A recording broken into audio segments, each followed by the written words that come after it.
بسم الله الرحمن الرحيم. ألف لام ميم ذلك الكتاب لا ريب فيه هدى للمتقين الذين يؤمنون بالغيب ويقيمون الصلاة ومما رزقناهم ينفقون والذين يؤمنون بما أنزل إليك وما أنزل من قبلك وبالآخرة هم يوقنون أولئك على هدى من ربهم وأولئك هم المفلحون إن الذين كفروا سواء عليهم أأنذرتهم أم لم تنذرهم لا يؤمنون ختم الله على قلوبهم وعلى سمعهم وعلى أبصارهم غشاوة ولهم عذاب عظيم ومن الناس من يقول آمنا بالله وباليوم الآخر وما هم بمؤمنين يخادعون الله والذين آمنوا وما يخدعون إلا أنفسهم وما يشعرون في قلوبهم مرض فزادهم الله مرضا ولهم عذاب أليم بما كانوا يكذبون وإذا قيل لهم لا تفسدوا في الأرض قالوا إنما نحن مصلحون ألا إنهم هم المفسدون ولكن لا يشعرون وإذا قيل لهم آمنوا كما آمن الناس قالوا أنؤمن كما آمن السفهاء ألا إنهم هم السفهاء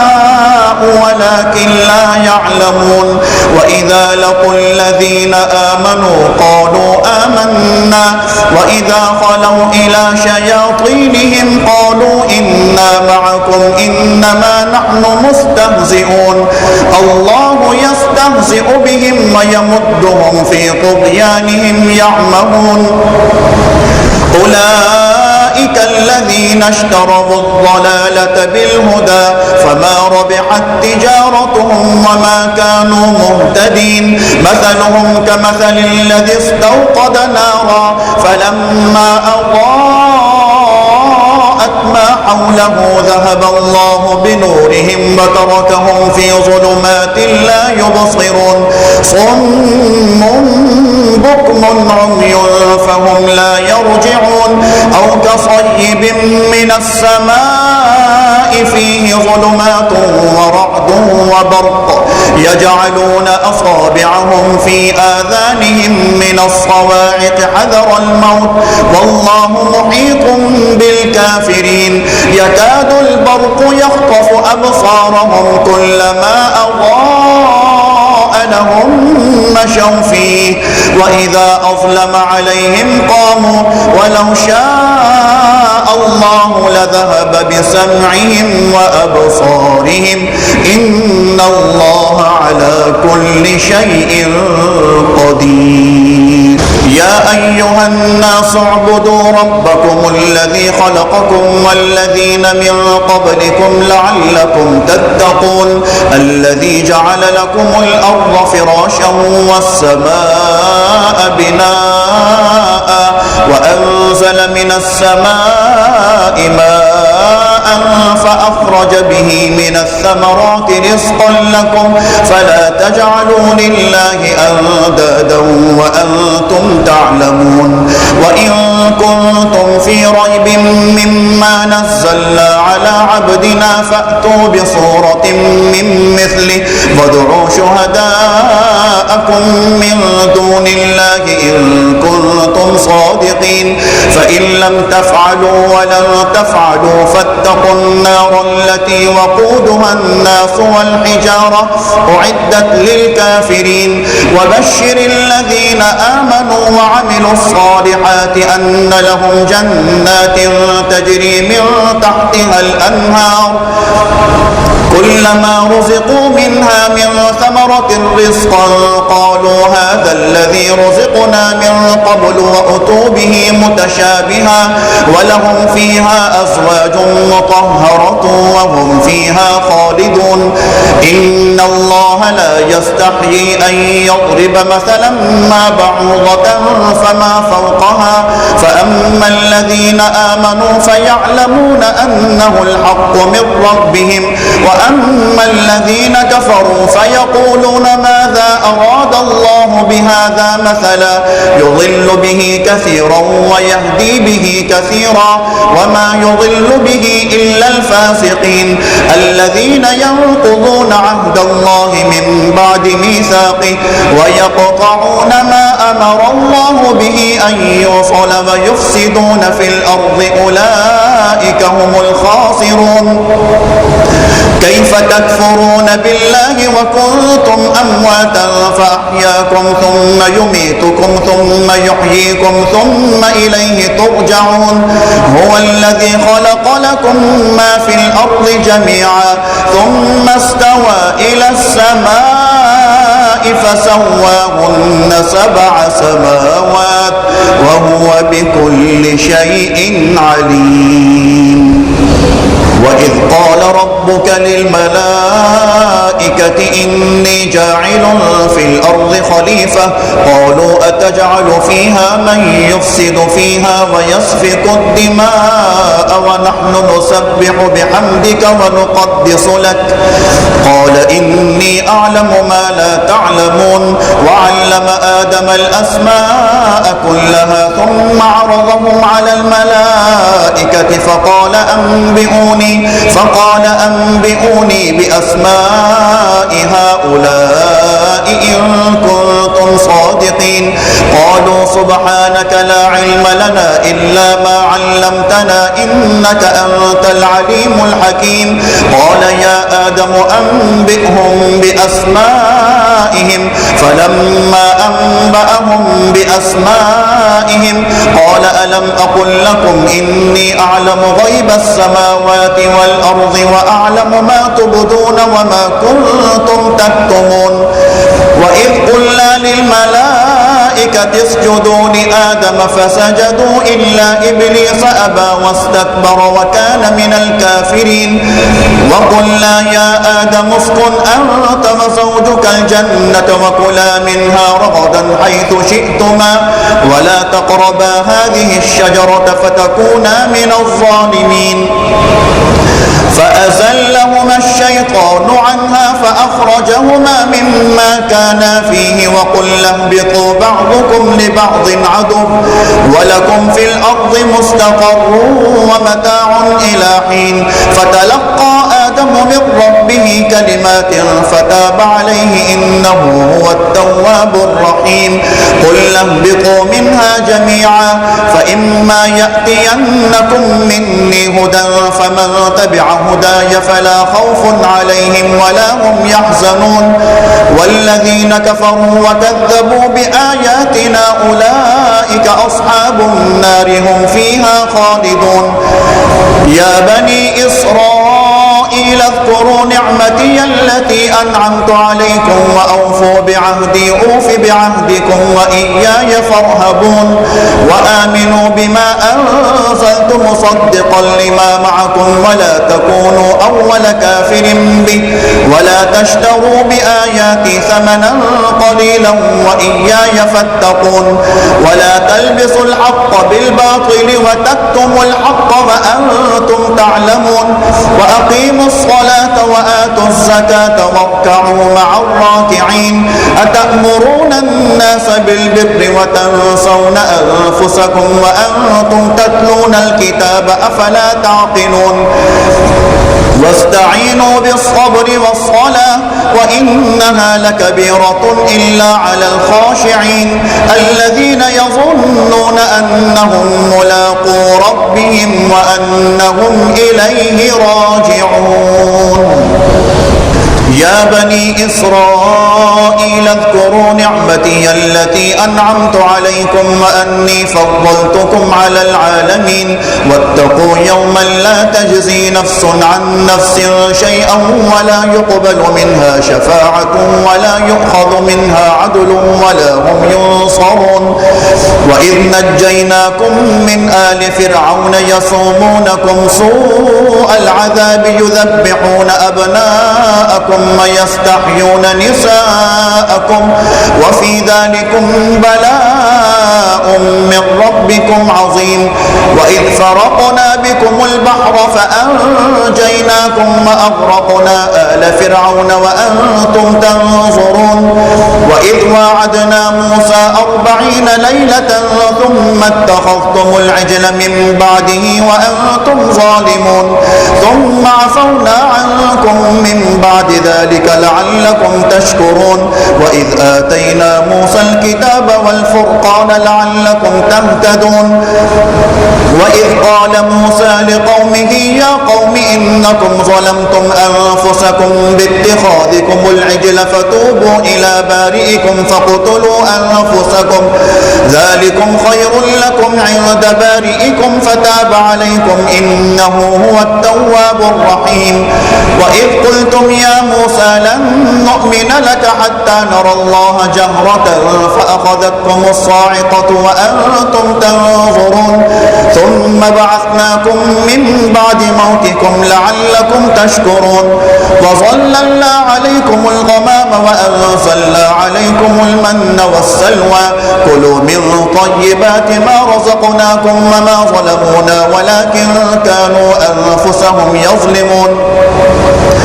وإذ قلنا ادخلوا هذه القرية فكلوا منها حيث شئتم رغدا وادخلوا الباب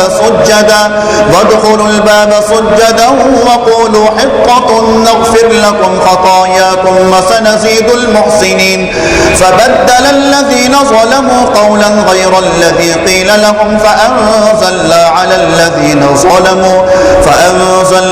الذين ظلموا رجزا من السماء بما كانوا يفسقون وإذ استسقى موسى لقومه فقل اضرب بعصاك الحجر فانفجرت منه 12 عينا قد علم كل أناس مشربهم كلوا واشربوا من رزق الله ولا تعثوا في الأرض مفسدين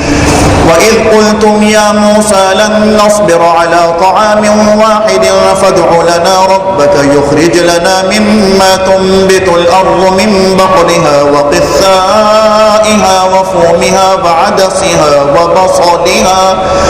قال أتستبدلون الذي هو أدنى بالذي هو خير اهبطوا مصرا فإن لكم ما سألتم وضربت عليهم الذلة والمسكنة وباءوا بغضب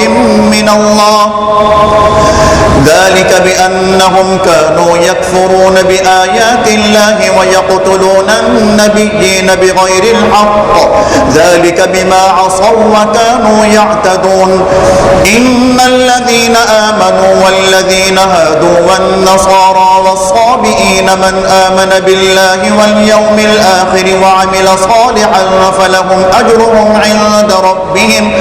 ولا خوف عليهم ولا هم يحزنون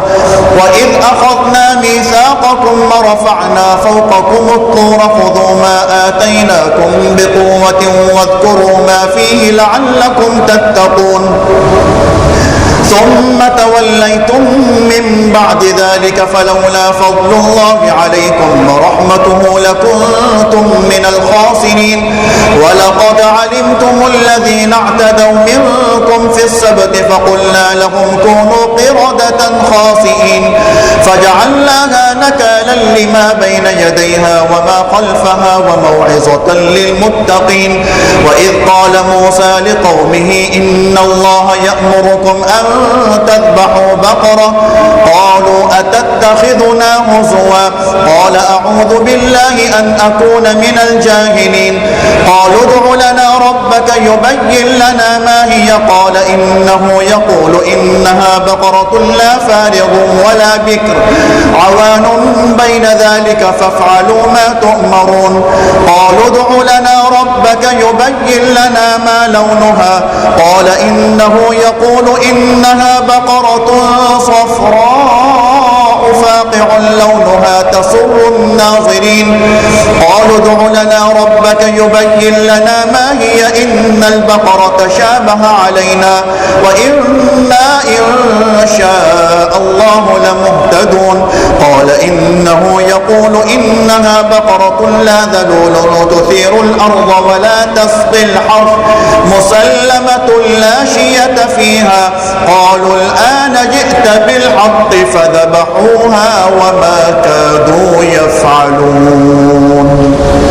وإذ قتلتم نفسا فادارأتم فيها والله مخرج ما كنتم تكتمون فقل اضربوه ببعضها كذلك يحيي الله الموتى ويريكم آياته لعلكم تعقلون ثم قست قلوبكم من بعد ذلك فهي كالحجارة أو أشد قسوة وإن من الحجارة لما يتفجر منه الأنهار وإن منها لما يشقق فيخرج منه الماء وإن منها لما يهبط من خشية الله وما الله بغافل عما تعملون أفتطمعون أن يؤمنوا لكم وقد كان فريق منهم يسمعون كلام الله ثم يحرفونه من بعد ما عقلوه وهم يعلمون وإذا لقوا الذين آمنوا قالوا آمنا وإذا خلا بعضهم إلى بعض قالوا أتحدثونهم بما فتح الله عليكم ليحاجوكم به عند ربكم أفلا تعقلون أولا يعلمون أن الله يعلم ما يسرون وما يعلنون ومنهم أميون لا يعلمون الكتاب إلا أماني وإن هم إلا يظنون فويل للذين يكتبون الكتاب بأيديهم ثم يقولون هذا من عند الله ليشتروا به ثمنا قليلا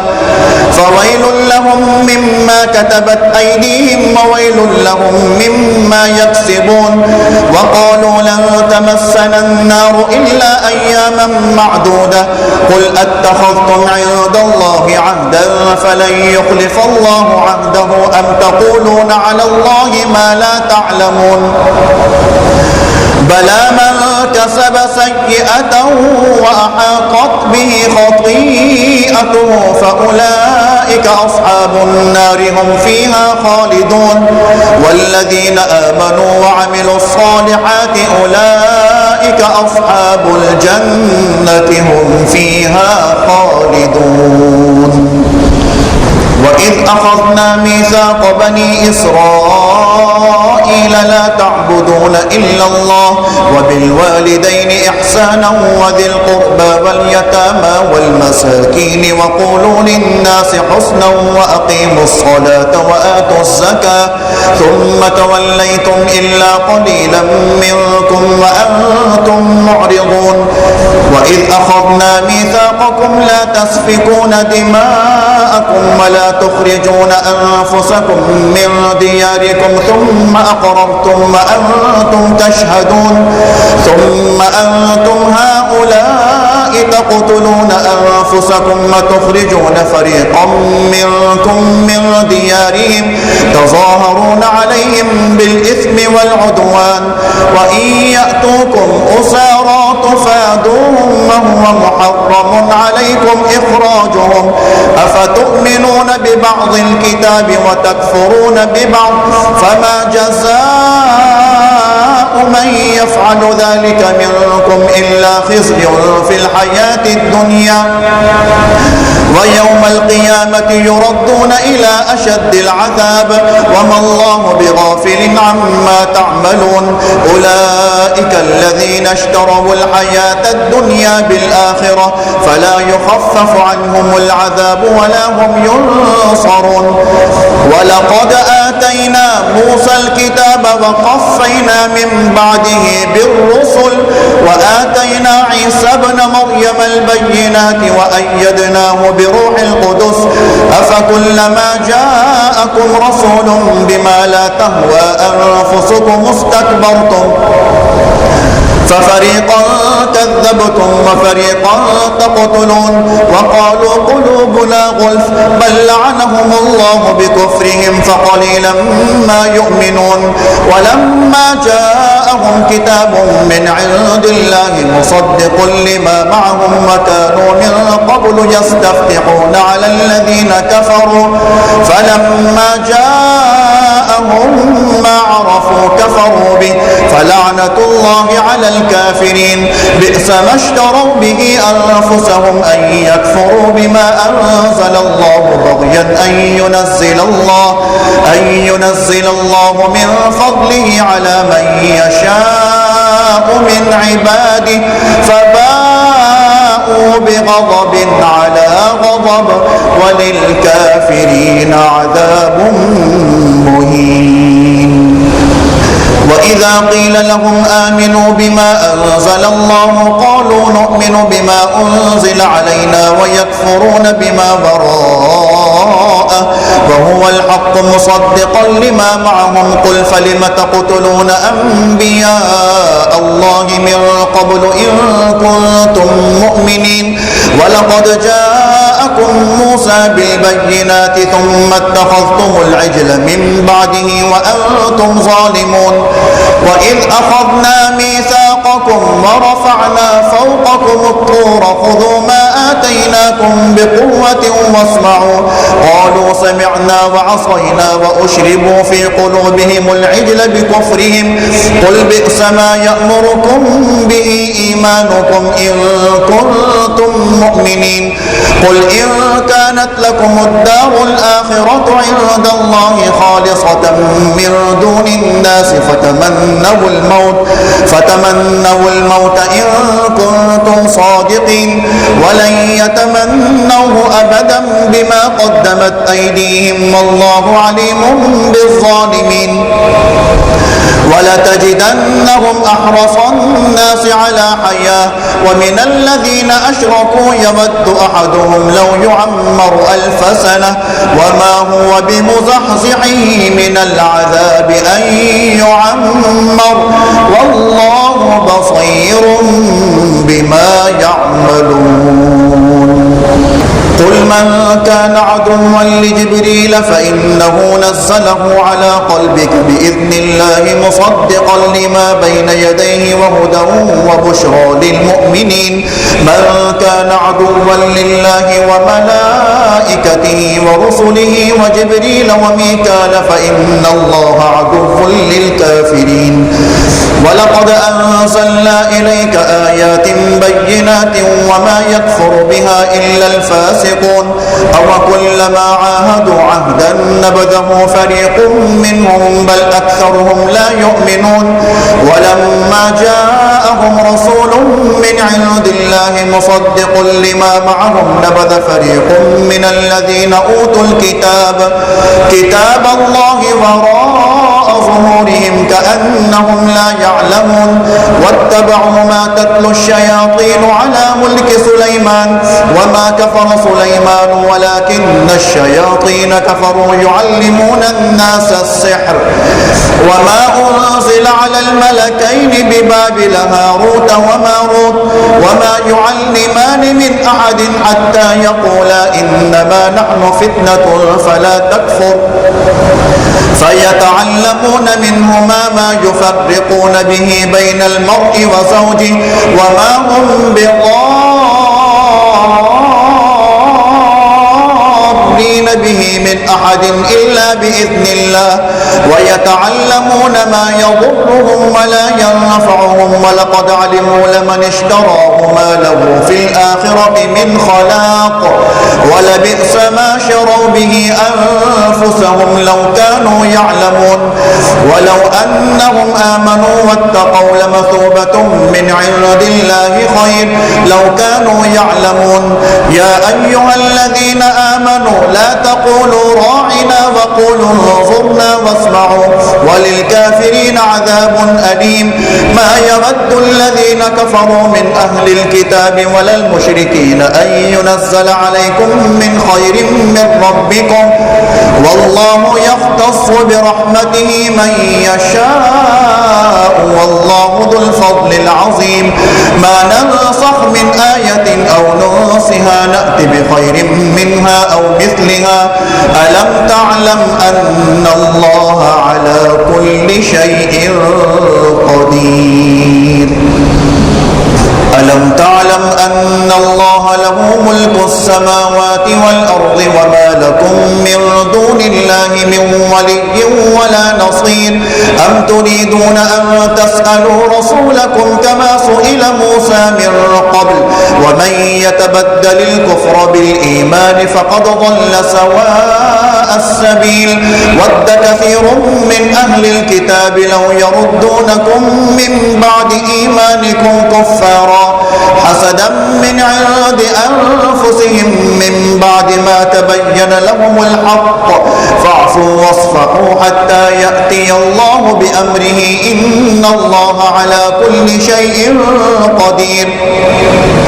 وأقيموا الصلاة وآتوا الزكاة وما تقدموا لأنفسكم من خير تجدوه عند الله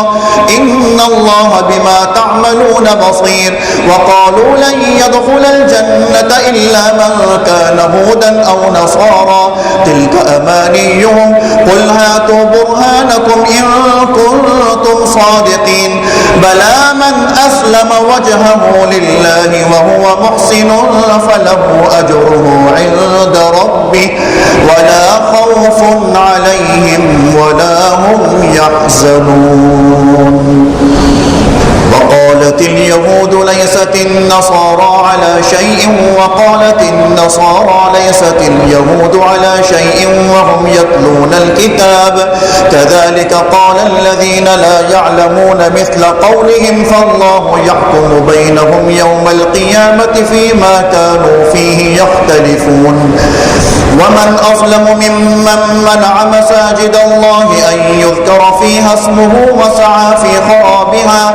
أولئك ما كان لهم أن يدخلوها إلا خائفين لهم في الدنيا خزي ولهم في الآخرة عذاب عظيم ولله المشرق والمغرب فأينما تولوا فثم وجه الله إن الله واسع عليم وقالوا اتخذ الله ولدا سبحانه بل له ما في السماوات والأرض كل له قانتون بديع السماوات والأرض وإذا قضى أمرا فإنما يقول له كن فيكون وقال الذين لا يعلمون لولا يكلمنا الله أو تأتينا آية كذلك قال الذين من قبلهم مثل قولهم تشابهت قلوبهم قد بينا الآيات لقوم يوقنون إنا أرسلناك بالحق بشيرا ونذيرا ولا تسأل عن أصحاب الجحيم ولن ترضى عنك اليهود ولا النصارى حتى تتبع ملتهم قل إن هدى الله هو الهدى ولئن اتبعت أهواءهم بعد الذي جاءك من العلم ما لك من الله من ولي ولا نصير الذين آتيناهم الكتاب يتلونه حق تلاوته أولئك يؤمنون به ومن يكفر به فأولئك هم الخاسرون يا بني إسرائيل اذكروا نعمتي التي أنعمت عليكم وأني فضلتكم على العالمين واتقوا يوما لا تجزي نفس عن نفس شيئا ولا يقبل منها عدل ولا تنفعها شفاعة ولا هم ينصرون. وإذ ابتلى إبراهيم ربه بكلمات فأتمهن قال إني جاعلك للناس إماما قال ومن ذريتي قال لا ينال عهد الظالمين. وإذ جعلنا البيت مثابة للناس وأمنا واتخذوا من مقام إبراهيم مصلى وعهدنا إلى إبراهيم وإسماعيل أن طهرا بيتي للطائفين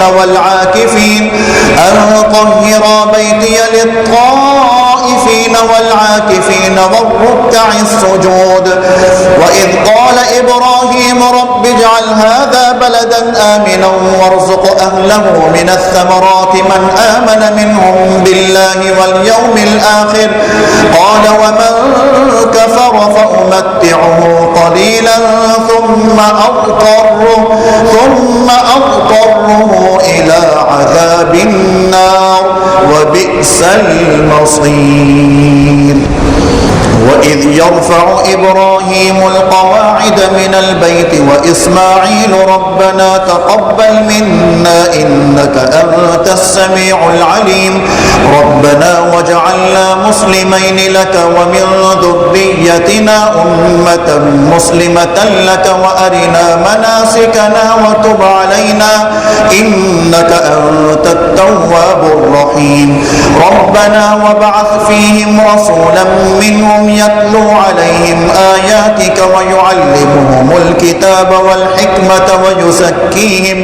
إنك أنت العزيز الحكيم. ومن يرغب عن ملة إبراهيم إلا من سفه نفسه ولقد اصطفيناه في الدنيا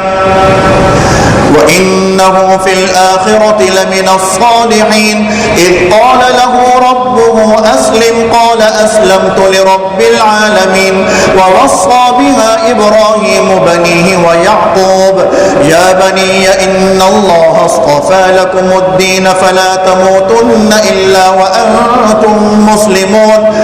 أم كنتم شهداء إذ حضر يعقوب الموت إذ قال لبنيه ما تعبدون من بعدي قالوا نعبد إلهك وإله آبائك إبراهيم وإسماعيل وإسحاق إلها واحدا ونحن له مسلمون. تلك أمة قد خلت لها ما كسبت ولكم ما كسبتم ولا تسألون عما كانوا يعملون. وقالوا كونوا هودا أو نصارى تهتدوا قل بل ملة إبراهيم حنيفا وما كان من المشركين. قولوا آمنا بالله وما أنزل إلينا وما أنزل إلى إبراهيم وإسماعيل وإسحاق ويعقوب والأسباط وما أوتي موسى وعيسى وما أوتي النبيون من ربهم لا نفرق بين أحد منهم ونحن له مسلمون. فإن آمنوا بمثل ما آمنتم به فقد اهتدوا وإن تولوا فإنما هم في شقاق فسيكفيكهم الله وهو السميع العليم. صبغة الله ومن أحسن من الله صبغة ونحن له عابدون. قل أتحاجوننا في الله وهو ربنا وربكم ولنا أعمالنا ولكم أعمالكم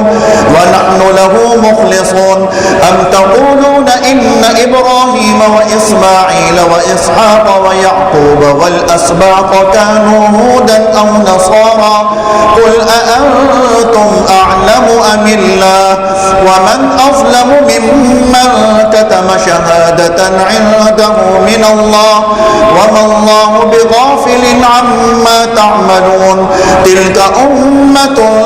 قد خلت لها ما كسبت ولكم ما كسبتم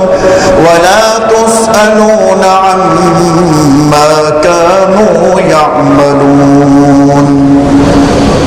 سيقول السفهاء من الناس ما ولاهم عن قبلتهم التي كانوا عليها قل لله المشرق والمغرب يهدي من يشاء إلى صراط مستقيم وكذلك جعلناكم أمة وسطا لتكونوا شهداء على الناس ويكون الرسول عليكم شهيدا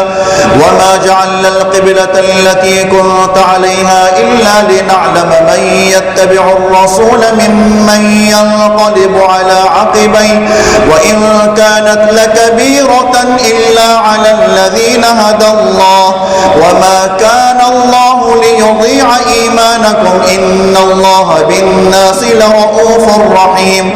قد نرى تقلب وجهك في السماء فلنولينك قبلة ترضاها فول وجهك شطر المسجد الحرام وحيث ما كنتم فولوا وجوهكم شطره وإن الذين أوتوا الكتاب ليعلمون أنه الحق من ربهم وما الله بغافل عما يعملون ولئن أتيت الذين أوتوا الكتاب بكل آية ما تبعوا قبلتك وما أنت بتابع قبلتهم وما بعضهم بتابع قبلة بعض ولئن اتبعت أهواءهم من بعد ما جاءك من العلم إنك إذا لمن الظالمين الذين آتيناهم الكتاب يعرفونه كما يعرفون أبناءهم وإن فريقا منهم ليكتمون الحق وهم يعلمون الحق من ربك فلا تكونن من الممترين ولكل وجهة هو موليها فاستبقوا الخيرات أينما تكونوا يأت بكم الله جميعا إن الله على كل شيء قدير ومن حيث خرجت فول وجهك شطر المسجد الحرام وإنه للحق من ربك وما الله بغافل عما تعملون ومن حيث خرجت فول وجهك شطر المسجد الحرام وحيث ما كنتم فولوا وجوهكم شطره لئلا يكون للناس عليكم حجة إلا الذين ظلموا منهم فلا تخشوهم واخشوني ولأتم نعمتي عليكم ولعلكم تهتدون كما أرسلنا فيكم رسولا منكم يتلو عليكم آياتنا ويزكيكم ويعلمكم الكتاب والحكمة ويعلمكم ما لم تكونوا تعلمون فاذكروني أذكركم واشكروا لي ولا تكفرون يا أيها الذين آمنوا استعينوا بالصبر والصلاة إن الله مع الصابرين ولا تقولوا لمن يقتل في سبيل الله أموات بل أحياء ولكن لا تشعرون ولنبلونكم بشيء من الخوف والجوع ونقص من الأموال والأنفس والثمرات وبشر الصابرين الذين إذا أصابتهم مصيبة قالوا إنا لله وإنا إليه راجعون أولئك عليهم صلوات من ربهم ورحمة وأولئك هم المهتدون إن الصفا والمروة من شعائر الله فمن حج البيت أو اعتمر فلا جناح عليه أن يطوف بهما ومن تطوع خيرا فإن الله شاكر عليم إن الذين يكتمون ما أنزلنا من البينات والهدى من بعد ما بيناه للناس في الكتاب أولئك يلعنهم الله ويلعنهم اللاعنون إلا الذين تابوا وأصلحوا وبينوا فأولئك أتوب عليهم وأنا التواب الرحيم إن الذين كفروا وماتوا وهم كفار أولئك عليهم لعنة الله والملائكة والناس أجمعين خالدين فيها لا يخفف عنهم العذاب ولا هم ينظرون وإلهكم إله واحد لا إله إلا هو الرحمن الرحيم إن في خلق السماوات والأرض واختلاف الليل والنهار والفلك التي تجري في البحر بما ينفع الناس وما أنزل الله من السماء من ماء فأحيا به الأرض من بعد موتها وبث فيها من كل دابة وتصريف الرياح والسحاب المسخر بين السماء والأرض لآيات لقوم يعقلون ومن الناس من يتخذ من دون الله أندادا يحبونهم كحب الله والذين آمنوا أشد حبا لله ولو يرى الذين ظلموا إذ يرون العذاب أن القوة لله جميعا وأن الله شديد العذاب إذ تبرأ الذين اتبعوا من الذين اتبعوا ورأوا العذاب وتقطعت بهم الأسباب وقال الذين اتبعوا لو أن لنا كرة فنتبرأ منهم كما تبرأوا منا كذلك يريهم الله أعمالهم حسرات عليهم وما هم بخارجين من النار يا أيها الناس كلوا مما في الأرض حلالا طيبا ولا تتبعوا خطوات الشيطان إنه لكم عدو مبين إنما يأمركم بالسوء والفحشاء وأن تقولوا على الله ما لا تعلمون وإذا قيل لهم اتبعوا ما أنزل الله قالوا بل نتبع ما ألفينا عليه آباءنا أولو كان آباؤهم لا يعقلون شيئا ولا يهتدون ومثل الذين كفروا كمثل الذي ينعق بما لا يسمع إلا دعاء ونداء صم بكم عمي فهم لا يعقلون يا أيها الذين آمنوا كلوا من طيبات ما رزقناكم واشكروا لله إن كنتم إياه تعبدون إنما حرم عليكم الميتة والدم ولحم الخنزير وما أهل به لغير الله فمن اضطر غير باغ ولا عاد فلا إثم عليه إن الله غفور رحيم إن الذين يكتمون ما أنزل الله من الكتاب ويشترون به ثمنا قليلا أولئك ما يأكلون في بطونهم إلا النار ولا يكلمهم الله يوم القيامة ولا يزكيهم ولهم عذاب أليم أولئك الذين اشتروا الضلالة بالهدى والعذاب بالمغفرة فما أصبرهم على النار ذلك بأن الله نزل الكتاب بالحق وإن الذين اختلفوا في الكتاب لفي شقاق بعيد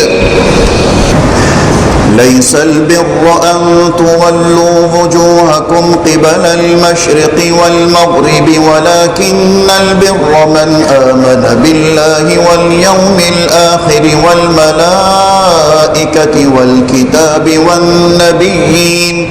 وآتى المال على حبه ذوي القربى واليتامى والمساكين وابن السبيل والسائلين وفي الرقاب وأقام الصلاة وآتى الزكاة والموفون بعهدهم إذا عاهدوا والصابرين في البأساء والضراء وحين البأس أولئك الذين صدقوا وأولئك هم المتقون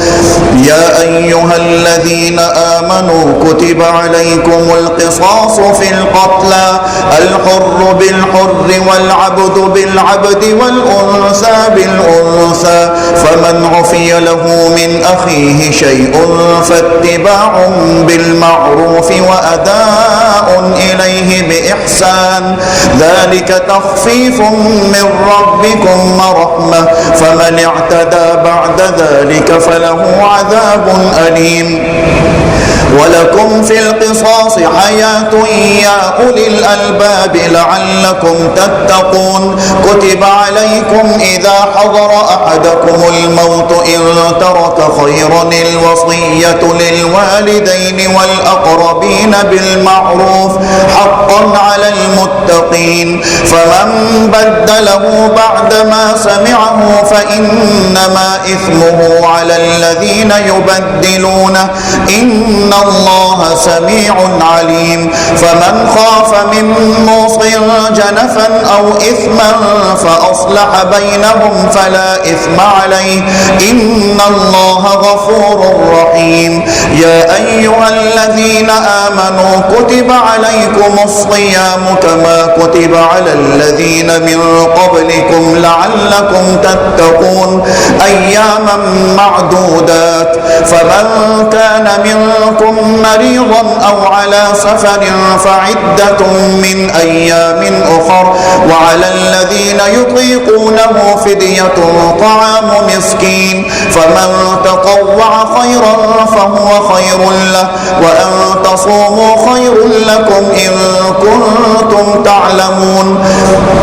شهر رمضان الذي أنزل فيه القرآن هدى للناس وبينات من الهدى والفرقان فمن شهد منكم الشهر فليصم ومن كان مريضا أو على سفر فعدة من أيام أخر يريد الله بكم اليسر ولا يريد بكم العسر ولتكملوا العدة ولتكبروا الله على ما هداكم ولعلكم تشكرون وإذا سألك عبادي عني فإني قريب أجيب دعوة الداع إذا دعان فليستجيبوا لي وليؤمنوا بي لعلهم يرشدون أحل لكم ليلة الصيام الرفث إلى نسائكم هن لباس لكم وأنتم لباس لهن علم الله أنكم كنتم تختانون أنفسكم فتاب عليكم وعفى عنكم فالآن باشروهن وابتغوا ما كتب الله لكم وكلوا واشربوا حتى يتبين لكم الخيط الأبيض من الخيط الأسود من الفجر ثم أتموا الصيام إلى الليل ولا تباشروهن وأنتم عاكفون في المساجد تلك حدود الله فلا تقربوها كذلك يبين الله آياته للناس لعلهم يتقون ولا تأكلوا أموالكم بينكم بالباطل وتدلوا بها إلى الحكام لتأكلوا فريقا من أموال الناس بالإثم وأنتم تعلمون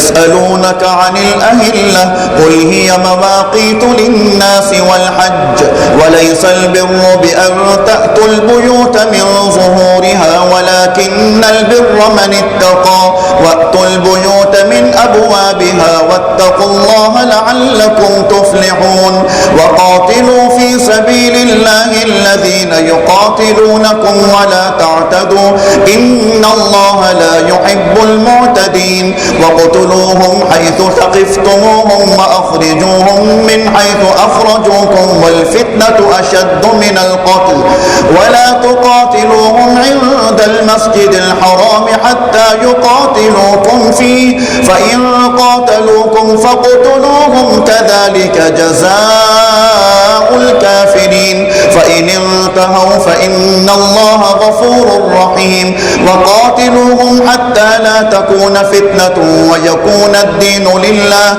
فإن انتهوا فلا عدوان إلا على الظالمين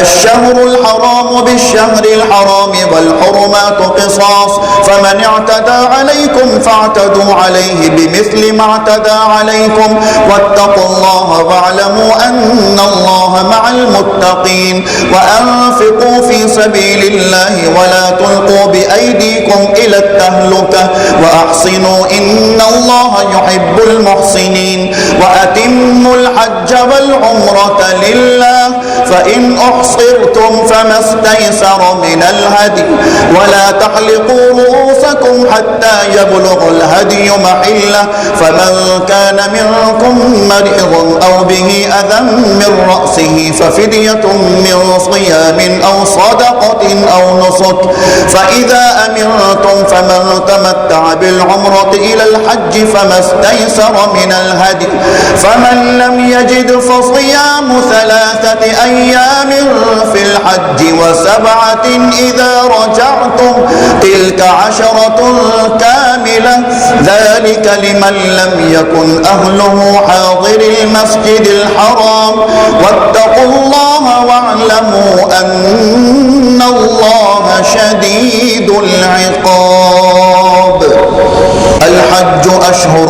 معلومات فمن فرض فيهن الحج فلا رفث ولا فسوق ولا جدال في الحج وما تفعلوا من خير يعلمه الله وتزودوا فإن خير الزاد التقوى واتقون يا أولي الألباب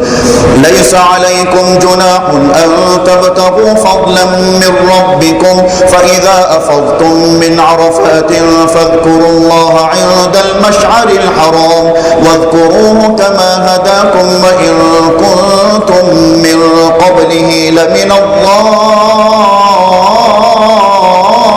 الضالين ثم أفيضوا من حيث أفاض الناس واستغفروا الله إن الله غفور رحيم فإذا قضيتم مناسككم فاذكروا الله كذكركم آباءكم أو أشد ذكرا فمن الناس من يقول ربنا آتنا في الدنيا وما له في الآخرة من خلاق ومنهم من يقول ربنا آتنا في الدنيا حسنة وفي الآخرة حسنة وقنا عذاب النار أولئك لهم نصيب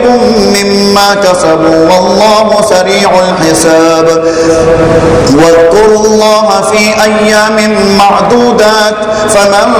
تعجل في يومين فلا إثم عليه ومن تأخر فلا إثم عليه لمن اتقى واتقوا الله واعلموا أنكم إليه تحشرون ومن الناس من يعجبك قوله في الحياة الدنيا ويشهد الله على ما في قلبه وهو ألد الخصام وإذا تولى سعى في الأرض ليفسد فيها ويهلك الحرث والنسل والله لا يحب الفساد وإذا قيل له اتق الله أخذته العزة بالإثم فحسبه جهنم ولبئس المهاد ومن الناس من يشري نفسه ابتغاء مرضات الله والله رؤوف بالعباد يا أيها الذين آمنوا ادخلوا في السلم كافة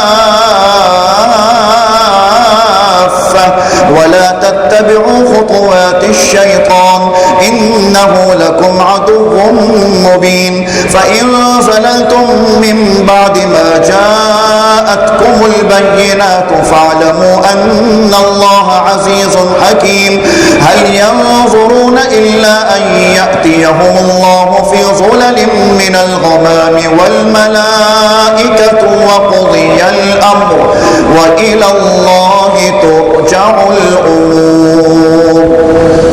سل بني إسرائيل كم آتيناهم من آية بينة ومن يبدل نعمة الله من بعد ما جاءته فإن الله شديد العقاب زين للذين كفروا الحياة الدنيا ويسخرون من الذين آمنوا والذين اتقوا فوقهم يوم القيامة والله يرزق من يشاء بغير حساب كان الناس أمة واحدة فبعث الله النبيين مبشرين ومنذرين وأنزل معهم الكتاب بالحق ليحكم بين الناس فيما اختلفوا فيه وما اختلف فيه إلا الذين أوتوه من بعد ما جاءتهم البينات بغيا بينهم فهدى الله الذين آمنوا لما اختلفوا فيه من الحق بإذنه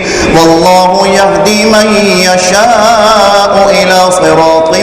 مستقيم أم حسبتم أن تدخلوا الجنة ولما يأتكم مثل الذين خلوا من قبلكم مستهم البأساء والضراء وزلزلوا حتى يقول الرسول والذين آمنوا معه متى نصر الله ألا إن نصر الله قريب يسألونك ماذا ينفقون قل ما أنفقتم من خير فللوالدين والأقربين واليتامى والمساكين وابن السبيل وما تفعلوا من خير فإن الله به عليم كتب عليكم القتال وهو كره لكم وعسى أن تكرهوا شيئا وهو خير لكم وعسى أن تحبوا شيئا وهو شر لكم والله يعلم وأنتم لا تعلمون يسألونك عن الشهر الحرام قتال فيه قل قتال فيه كبير وصد عن سبيل الله وكفر به والمسجد الحرام وإخراج أهله منه أكبر عند الله والفتنة أكبر من القتل ولا يزالون يقاتلونكم حتى يردوكم عن دينكم إن استطاعوا ومن يرتد منكم عن دينه فيمت وهو كافر فأولئك حبطت أعمالهم في الدنيا والآخرة وأولئك أصحاب النار هم فيها خالدون إن الذين آمنوا والذين هاجروا وجاهدوا في سبيل الله أولئك يرجون رحمة الله والله غفور رحيم يسألونك عن الخمر والميسر قل فيهما إثم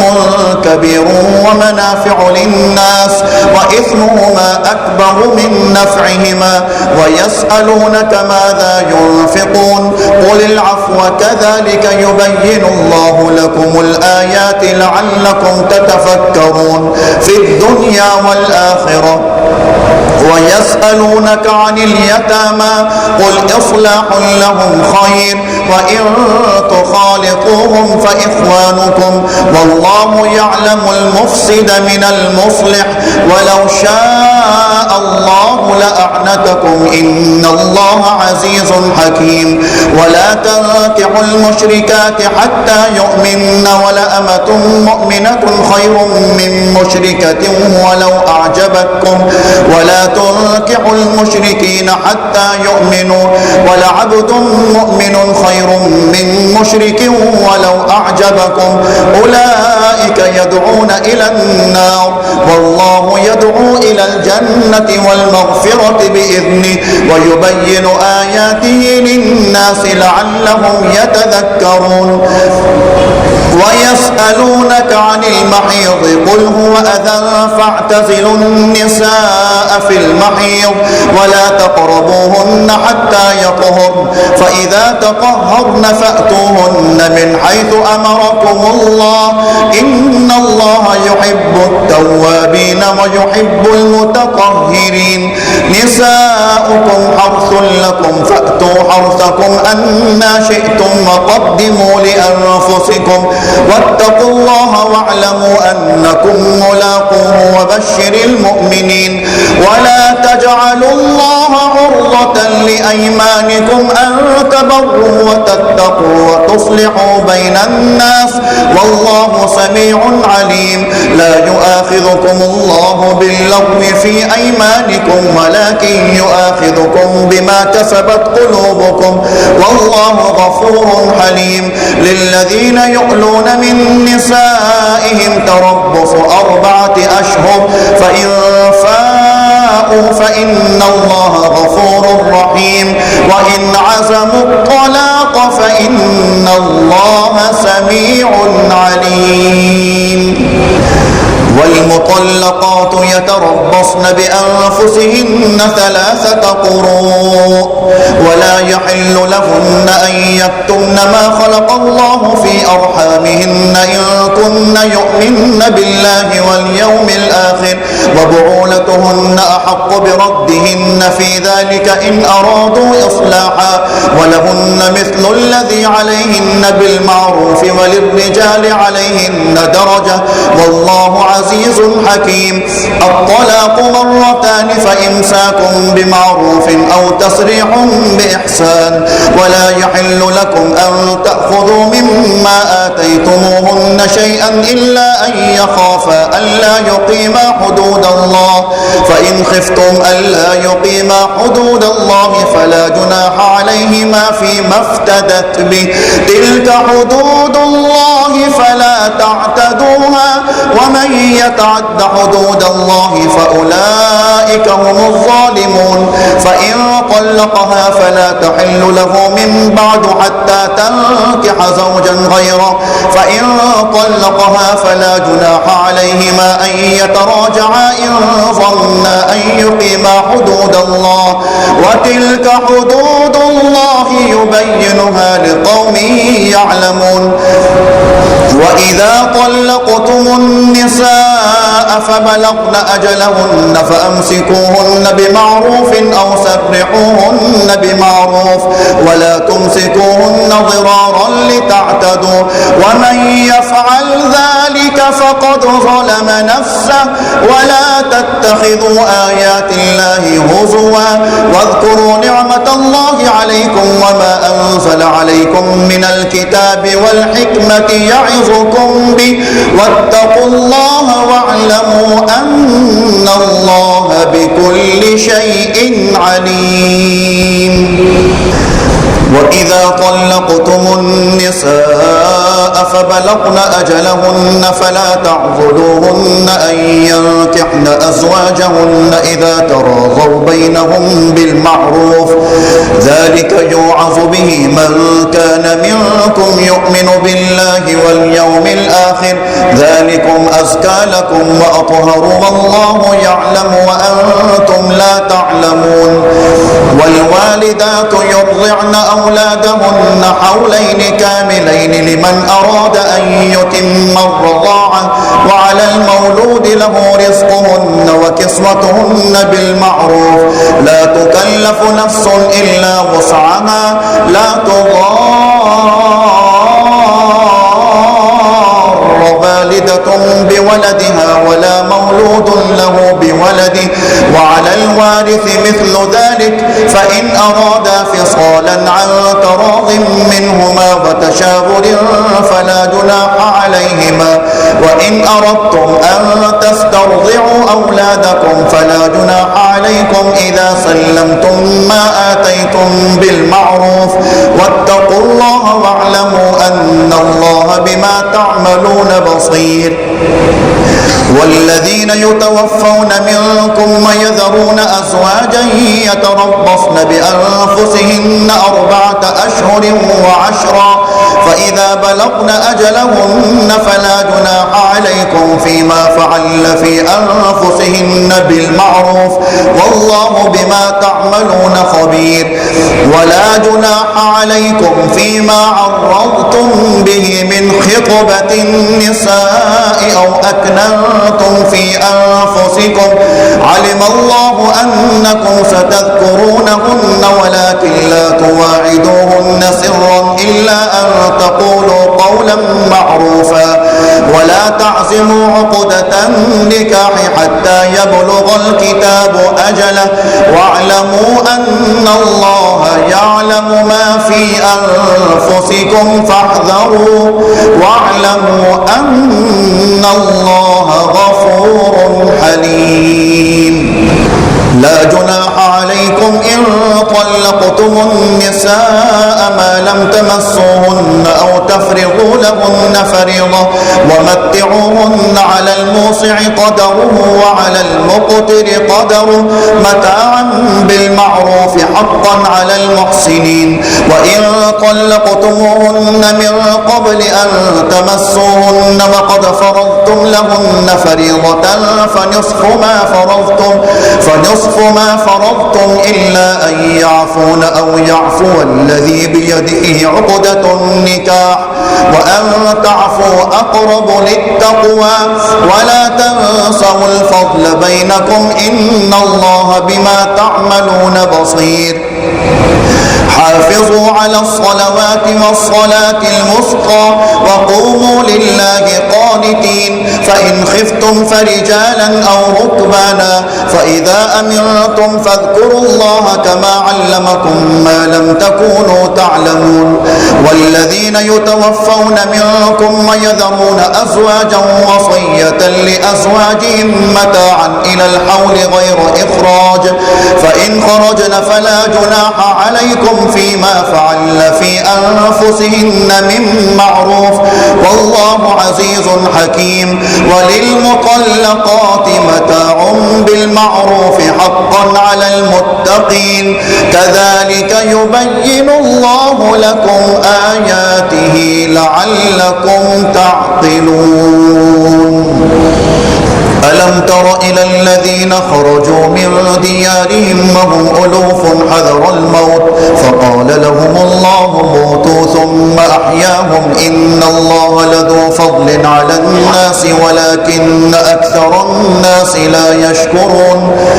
وقاتلوا في سبيل الله واعلموا أن الله سميع عليم. من ذا الذي يقرض الله قرضا حسنا فيضاعفه له أضعافا كثيرة والله يقبض ويبسط وإليه ترجعون. ألم تر إلى الملأ من بني إسرائيل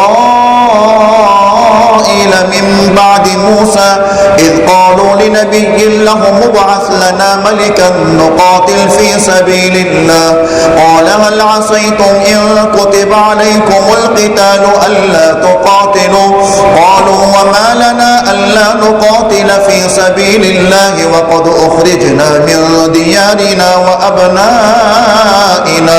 فلما كتب عليهم القتال تولوا إلا قليلا منهم والله عليم بالظالمين. وقال لهم نبيهم إن الله قد بعث لكم طالوت ملكا قالوا أنى يكون له الملك علينا ونحن أحق بالملك منه ولم يؤت سعة من المال قال إن الله اصطفاه عليكم وزاده بسطة في العلم والجسم والله يؤتي ملكه من يشاء والله واسع عليم. وقال لهم نبيهم إن آية ملكه أن يأتيكم التابوت فيه سكينة من ربكم وبقية مما ترك آل موسى وآل هارون تحمله الملائكة إن في ذلك لآية لكم إن كنتم مؤمنين.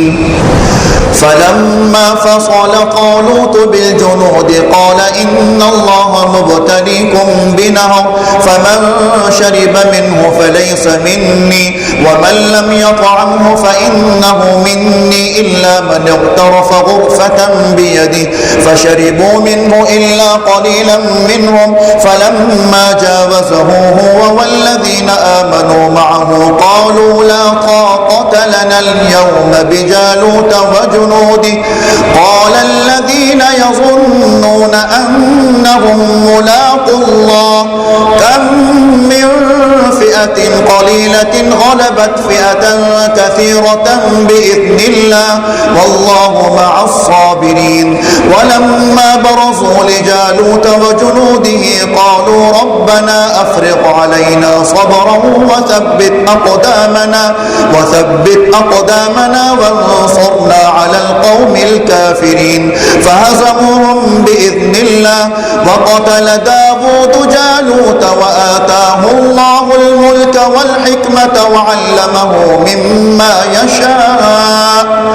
ولولا دفع الله الناس بعضهم ببعض لفسدت الأرض ولكن الله ذو فضل على العالمين تلك آيات الله نتلوها عليك بالحق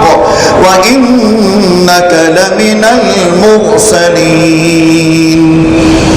تلك الرسل فضلنا بعضهم على بعض منهم من كلم الله ورفع بعضهم درجات وآتينا عيسى ابن مريم البينات وأيدناه بروح القدس ولو شاء الله ما اقتتل الذين من بعدهم من بعد ما جاءتهم البينات ولكن اختلفوا فمنهم من آمن ومنهم من كفر ولو شاء الله ما اقتتلوا ولكن الله يفعل ما يريد يا أيها الذين آمنوا أنفقوا مما رزقناكم من قبل أن يأتي يوم لا بيع فيه ولا خلة ولا شفاعة والكافرون هم الظالمون الله لا إله إلا هو الحي القيوم لا تأخذه سنة ولا نوم له ما في السماوات وما في الأرض من ذا الذي يشفع عنده إلا بإذنه يعلم ما بين أيديهم وما خلفهم ولا يحيطون بشيء من علمه إلا بما شاء وسع كرسيه السماوات والأرض ولا يؤوده حفظهما وهو العلي العظيم لا إكراه في الدين قد تبين الرشد من الغي فمن يكفر بالطاغوت ويؤمن بالله فقد استمسك بالعروة الوثقى لا انفصام لها والله سميع عليم الله ولي الذين آمنوا يخرجهم من الظلمات إلى النور والذين كفروا أولياؤهم الطاغوت يخرجونهم من النور إلى الظلمات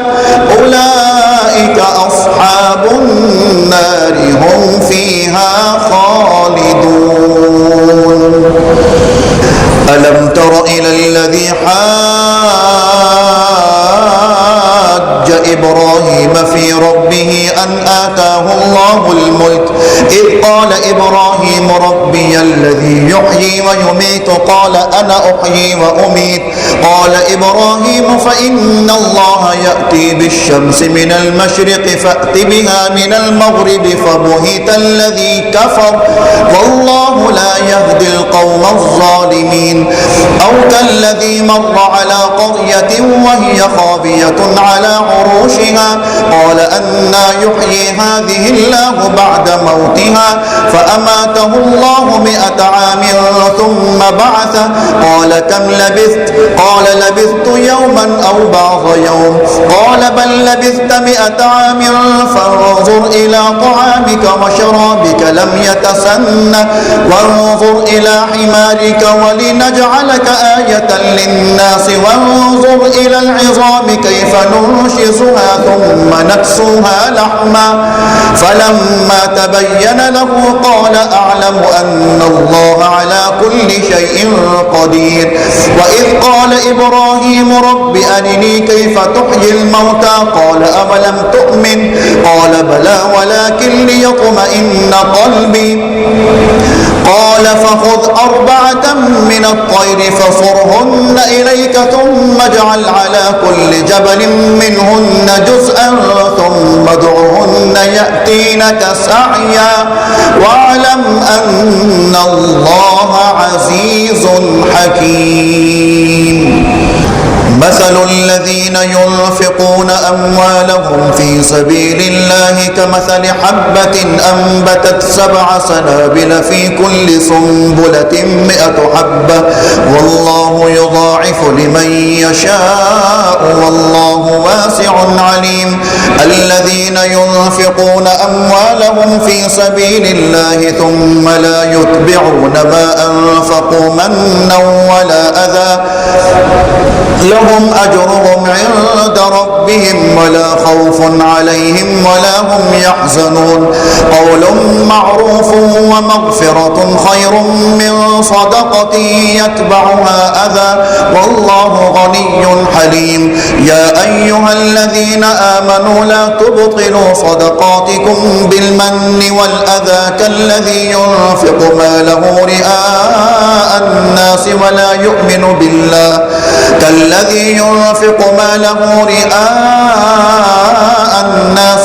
يؤمن بالله واليوم الآخر فمثله كمثل صفوان عليه تراب فأصابه وابل فتركه صلدا لا يقدرون على شيء مما كسبوا والله لا يهدي القوم الكافرين. ومثل الذين ينفقون أموالهم ابتغاء مرضات الله وتثبيتا من أنفسهم كمثل جنة بربوة أصابها وابل فآتت أكلها ضعفين فإن لم يصبها وابل فطل والله بما تعملون بصير. أيود أحدكم أن تكون له جنة من نخيل وأعناب تجري من تحتها الأنهار له فيها من كل الثمرات وأصابه الكبر وله ذرية ضعفاء فأصابها إعصار فيه نار فاحترقت كذلك يبين الله لكم الآيات لعلكم تتفكرون. يا أيها الذين آمنوا أنفقوا من طيبات ما كسبتم ومما أخرجنا لكم من الأرض ولا تيمموا الخبيث منه تنفقون ولستم بآخذيه إلا أن تغمضوا فيه واعلموا أن الله غني حميد. الشيطان يعدكم الفقر ويأمركم بالفحشاء والله يعدكم مغفرة منه وفضلا والله واسع عليم. يؤتي الحكمة من يشاء ومن يؤت الحكمة فقد أوتي خيرا كثيرا وما يذكر إلا أولو الألباب. وما أنفقتم من نفقة أو نذرتم من نذر فإن الله يعلم وما للظالمين من أنصار. إن تبدوا الصدقات فنعما هي وإن تخفوها وتؤتوها الفقراء فهو خير لكم ويكفر عنكم من سيئاتكم والله بما تعملون خبير. ليس عليك هداهم ولكن الله يهدي من يشاء وما تنفقوا من خير فلأنفسكم وما تنفقون إلا ابتغاء وجه الله وما تنفقوا من خير يوفى إليكم وأنتم لا تظلمون. للفقراء الذين أحصروا في سبيل الله لا يستطيعون ضربا في الأرض يحسبهم الجاهل أغنياء من التعفف تعرفهم بسيماهم لا يسألون الناس إلحافا وما تنفقوا من خير فإن الله به عليم. الذين ينفقون أموالهم بالليل والنهار سرا وعلانية فلهم أجرهم عند ربهم ولا خوف عليهم ولا هم يحزنون. الذين يأكلون الربا لا يقومون إلا كما يقوم الذي يتخبطه الشيطان من المس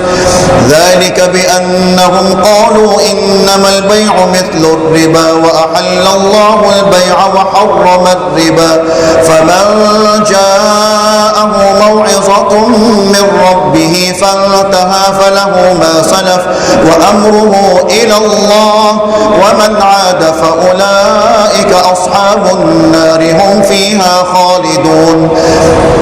يمحق الله الربا ويربي الصدقات والله لا يحب كل كفار أثيم. إن الذين آمنوا وعملوا الصالحات وأقاموا الصلاة وآتوا الزكاة لهم أجرهم عند ربهم ولا خوف عليهم ولا هم يحزنون. يا أيها الذين آمنوا اتقوا الله وذروا ما بقي من الربا إن كنتم مؤمنين فإن لم تفعلوا فأذنوا بحرب من الله ورسوله وإن تبتم فلكم رؤوس أموالكم لا تظلمون ولا تظلمون وإن كان ذو عسرة فنظرة إلى ميسرة وأن تصدقوا خير لكم إن كنتم تعلمون واتقوا يوما ترجعون فيه إلى الله ثم توفى كل نفس ما كسبت وهم لا يظلمون. يا أيها الذين آمنوا إذا تداينتم بدين إلى أجل مسمى فاكتبوه وليكتب بينكم كاتب بالعدل